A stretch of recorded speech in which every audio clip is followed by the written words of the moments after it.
Las Vegas buffets have fallen out of style. There's only about 8 left on the boulevard, but this is the So let's talk about the Vegas buffet and a little bit of history of the Las Vegas buffet. So the original buffet on the Las Vegas Strip started in 1946 by a guy named Belden Kettleman, who was one of the financiers that backed the El Rancho Vegas. So it was a way to keep gamblers and showgoers in the casinos after shows ended. So they started offering, El Rancho Vegas started offering what was called a chuck wagon, which officially became named the Buckaroo Buffet. It offered cold cuts, hot dishes, and all sorts of Western themed dishes.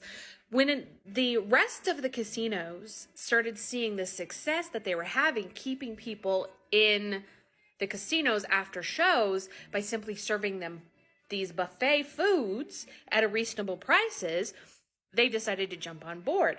So it spurred a lot of success for buffets all over. The DI offered fancy ones, the DI Desert Inn, which no longer exists anymore, but it had ice sculptures in its buffet.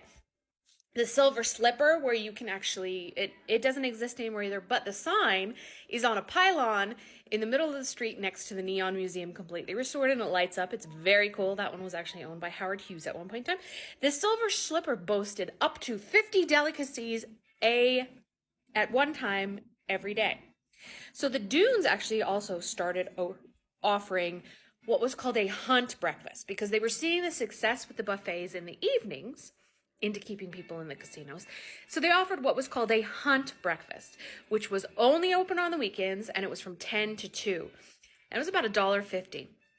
All your typical breakfast foods, eggs, pancakes, lox and bagels, things of that nature. So there's a little bit about the history of the buffet in Las Vegas. They've kind of fallen out of fashion now. COVID had a lot to do with it because of lockdown and protocols and so forth. And also, buffets are a bit expensive now. Like, I used to go to the Carnival World Buffet in the mornings a gazillion and thousand years ago at the Rio for $2.99. Now you can't go to a buffet more than like $50 or $75.